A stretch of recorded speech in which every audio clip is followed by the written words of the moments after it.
Oke. Terus nomor 2 dari NIP, Ya. kapan Bitcoin boleh di short?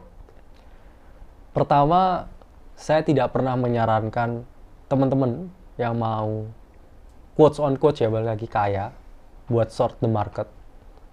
Karena potensi untuk turun itu terbatas, sementara potensi untuk naik itu tidak terbatas. Secara logika, mana yang lebih kamu pilih? Potensi keuntungan yang tidak terbatas atau potensi turun yang terbatas? Pasti kamu pilih yang naiknya tidak terbatas. Tapi di sini teman-teman juga harus memahami shorting ketika market lagi trending itu adalah hal yang sangat sia-sia. Bunuh diri itu. Ya, sama aja ketika harga turun terus knife catching terus, kita beli terus, itu pun masih jauh lebih bagus karena at some point harga ini akan balik ke titik efisiennya dan pasti portofolio kita akan hijau lagi. Tapi kalau kita shorting, ada juga yang istilahnya orang nyaranin DCA buat shorting. Buat apa? Ya ETF flow-nya ini sangat tinggi sampai 6 bulan ke depan. Jadi saran kalau mau shorting itu antara teman-teman mau hedging, kalau enggak only scalping. Kalau teman-teman tetap mau shorting. Tapi jangan punya fantasi ya, hold short sampai turun puluhan persen ya untuk Bitcoin, bahkan atau lebih ya, beberapa puluh persen. Karena itu selalu berakhir dengan kekecewaan. Oke, menariknya gini, bro. Kan tadi kan lu udah very confident on the previous run, on the previous cycle, Ya. bahwa ini kayaknya udah peak nih, gitu kan. Yes. Kenapa itu bukan sebuah momen yang tepat untuk lu nge-short saat lagi downtrend gitu? Waktu itu nge-short, tapi keadaan waktu itu berbeda dengan keadaan sekarang. Dimana ketika itu, Oh, waktu itu lu dulu nge-short berarti?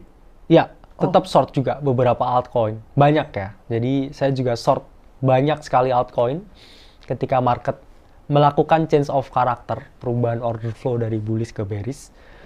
Tapi balik lagi, shorting nggak pas buat dilakukan pemula, apalagi teman-teman yang masih baru belajar di kripto. Itu saya selalu sarankan memilih jalur investing daripada trading, karena saya percaya nggak semua orang bisa jadi trader, tapi semua orang itu bisa jadi investor.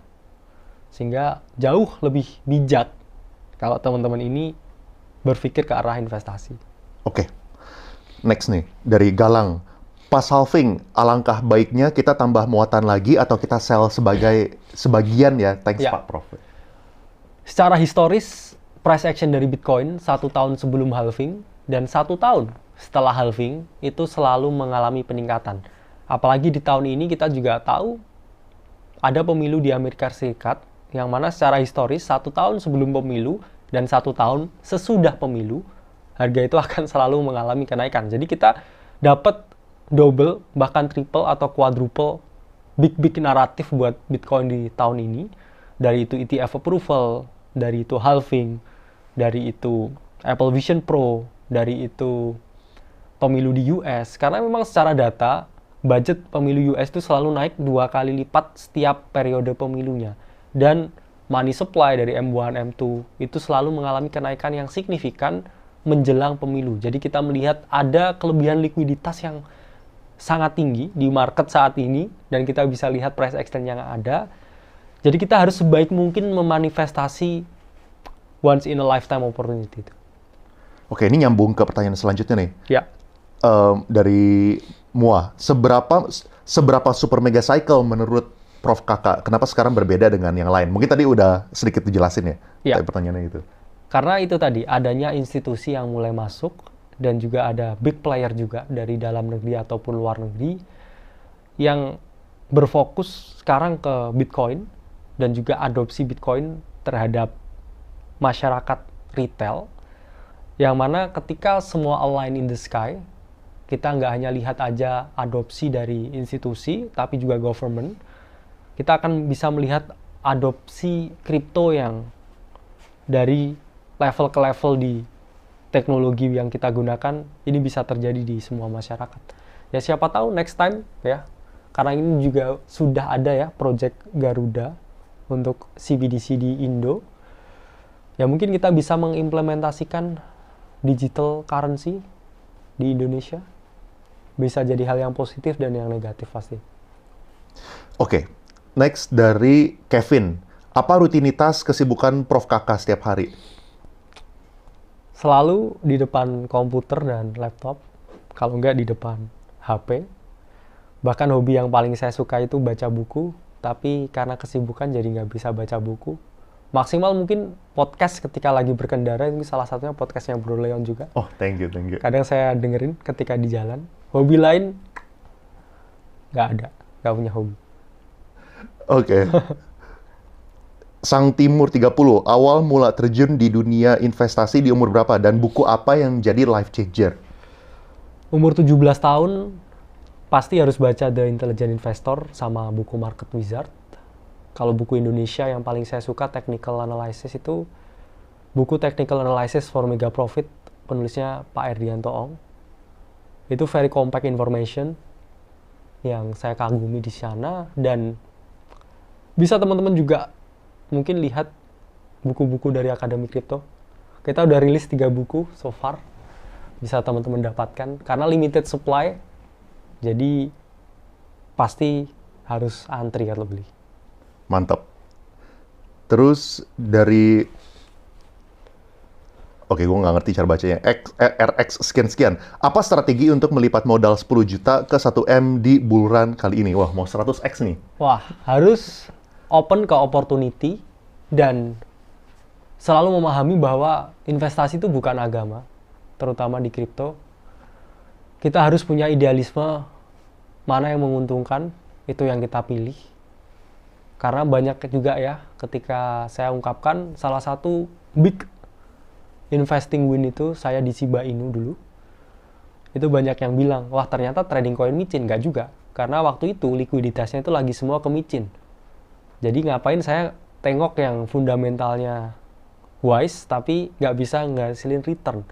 Tapi setelah itu, ketika flow-nya berubah ke metaverse, ke altcoin yang di sektor AI, di decentralized physical infrastructure, itu saya juga masuk di situ. Jadi saya lihat memang anginnya ini kemana. Jadi teman-teman harus punya keterbukaan dalam investasi, karena investasi bukan ideologi. Investasi itu yang penting cuannya berapa, kamu beli apa, hold berapa lama, itu adalah pertanyaan yang paling umum ditanyakan. Oke, ini sebenarnya menarik banget bro. Gue pengen follow up buat yang ini ya. Soalnya gue nih semacam ada fundamental shift gitu. Dimana kalau misalnya dulu, apalagi waktu di sekolah, belajar bisnis, ekonomi, finance, segala macam kan, kita tuh yang diajarin fundamental analysis lah, most of the time gitu kan. Termasuk the intelligent investor lah gitu. Nah tapi pertanyaan itu adalah, apakah fundamental analysis ini nih udah menjadi out of date gitu? Udah out of touch. Soalnya yang gue lihat, ternyata sekarang fundamental analysis itu nggak cukup. Ya kalau misalnya lu pengen dapetin 20% return, 30% return, itu oke, monggo gitu. Nah tapi kalau soalnya kan banyak sekali di Indonesia, kalau misalnya kita lihat dari segala matrix fundamental, PE, PBV, PS ratio, future cash flows gitu kan, murah, tapi sahamnya tidur terus gitu, nggak naik-naik gitu. Benar. Nah sedangkan yang lu dari tadi ngomong nih, fundamental mungkin kita harus ngerti juga, tapi kita harus ngerti juga where the money is flowing in. Yes, setuju. Karena hal itu berubah ketika adanya COVID ya di tahun 2020. Itu merubah paradigma investasi di seluruh dunia. Di mana kita menyaksikan ada banyak sekali liquidity karena based on data dari 1 dari 10 orang yang diberikan bantuan langsung tunai ketika COVID di US itu berinvestasi ke kripto. 1/10-nya itu uang masuk ke kripto. Dan the only way bisa menarik perhatian para new market participant ini itu adalah dengan membuat investing se-fun mungkin. Itulah kenapa investing yang quotes on quotes ya, fundamentalnya ini nggak terlalu wise, itu mengalami kenaikan yang signifikan karena mereka pingin cara yang paling gampang buat investasi, dan muncullah berbagai instrumen-instrumen yang anomali itu. Oke, menarik. Next dari Raffi. Wah, bukan Raffi Ahmad tapi ini. Apa yang harus dilakukan ketika bear market nanti kalau misal terjadi? 1, harus take profit sebelum bear market terjadi. Karena the only way kita bisa grow portfolio itu adalah dengan klik tombol sell. Karena banyak sekali teman-teman ini yang riding the wave ketika naik, tapi habis itu riding the wave on the way down juga. Jadi kamu di situ cuma jadi cheerleader, nggak bisa manifest apa-apa di market. Selalu punya pikiran, jangan menikahi sebuah ide, ya. Teman-teman harus siap buat take profit. Jangan jatuh cinta ke suatu koin tertentu. Karena ini cycle pertamamu, koin pertamamu, narasi pertamamu, akan selalu ada narasi baru, cycle baru, koin baru, investor baru. Jadi harus selalu punya pikiran siap untuk move on, siap untuk merubah paradigma bahwa mungkin order flow-nya market berubah. Dan di situ kita harus menyesuaikan diri dengan strategi yang berbeda lagi untuk teman-teman bisa cuan dari dua arah ketika naik dan juga turun. At least ketika turun, jangan kehilangan apa yang sudah kamu dapat ketika marketnya naik. Oke.